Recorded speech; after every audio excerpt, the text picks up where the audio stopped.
Yeah, so today I'm going to be talking about good movement in Valorant and basically what good movement means and different ways that you can see it in a game and how you can apply it to your gameplay.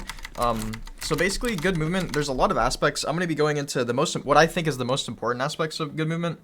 And if you guys want me to go more in depth on any of these, I can do that in the future as well. Also, I love this skin. It feels really good to have it back on. Anyways, let's go right into it. Walk versus running and also jumping is in this category. So what I mean by this is shift walking, running, jumping, and knowing when to do these things. So the most important part is definitely the walking versus running. You should really be walking whenever you don't want your position to be revealed. And you really need to think about this. Like, there's kind of this radius around you, right? For if you run, like if someone's in that radius, they can hear you. But there's actually a radius where you can kind of run and they won't be able to hear you. So you want to think about that consciously. Also, you can actually move. You see, I'm not holding shift right now. You can move without making noise. And it's about, you see about that, it's pretty far actually. And you don't make noise. There, you probably heard a step. So you can go pretty far without making noise when you're not holding shift. So this is something you should definitely take advantage of because you see, watch the speed. This is me not holding shift. This is now me not holding shift. So this is really something you want to think about because you can take some fights like this silently. Like you can peek angles without, you know, making steps if you actually get good at this. So that's really important. Jumping can be good whenever you're trying to look over things. So like, you know, say there's like an obstacle. I don't know, say we're trying to look into this doorway. You can kind of jump to see like if someone's pushing. Specifically if you're on defense, it's a lot better.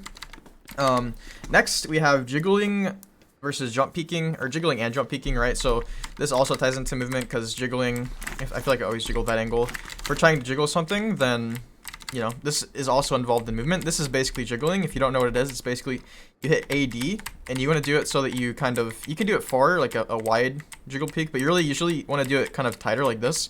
It's good for peeking to see if people are there. It's good to like bait an op shot.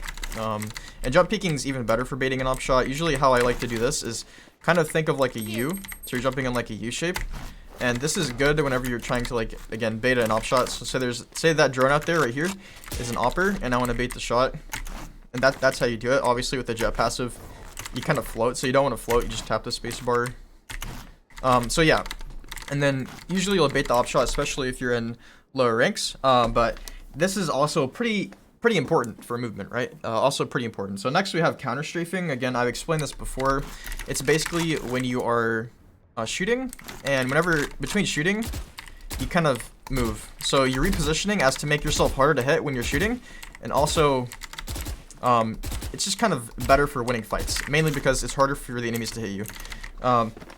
Next, last thing I have is used abilities for movement. So obviously this ties into quite a few duelists, but also agents like, you know, Sage, who can wall. That's not really movement, that's just ability. But characters like, yeah, it's mainly just duelists, actually. Are there any?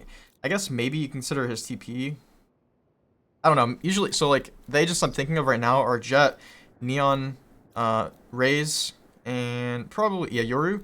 Probably maybe a few more, but those are the main ones with movement. So basically, you know, using updraft, make sure you implement this into your gameplay. Make sure that you're actually thinking about using it. Also, on Raze, make sure you're thinking about using your abilities for movement like this. So this is like, oops, I whiffed it, and I whiffed it again. I whiffed it again. So I don't think I can actually get up there, maybe up here. But this is something that a lot of low rank players kind of neglect to do because they kind of just buy their abilities and they just don't use them. If you guys are like that, you're not alone. Like a lot of people do that, and they kind of just, like a lot of people that I coach as well, they'll just, you know, they'll have their abilities, but then they won't actually use them, which is a bad thing because you get a lot of advantages from using your abilities, specifically the abilities that give you movement, which is what we're talking about here. I keep pressing that. So now, the only other one I'm thinking of is probably Neon. You know, you have TPs with Yoru, you can kind of quick, but Neon has this slide, so, you know, there's a lot of added movement techniques you can add in with that. Again, to recap, the most important things are learning when to walk versus run, learning when and how to jiggle and jump peek, and also counter strafing. So hopefully you guys enjoyed this, but if you have any questions, let me know in the comments down below, and I'll see you guys in the next one. Please subscribe, and peace.